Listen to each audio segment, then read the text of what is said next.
Kilmainham jail is the symbol of the Irish revolutionary movement, the fight for Irish freedom. Kilmainham was never meant to be an important place. It's just, it was just a jail.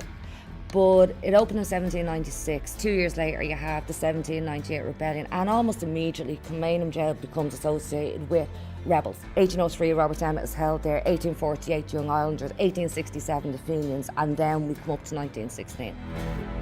The events that happened in Easter week in Kilmainham 1916 and the following years, it is crucial.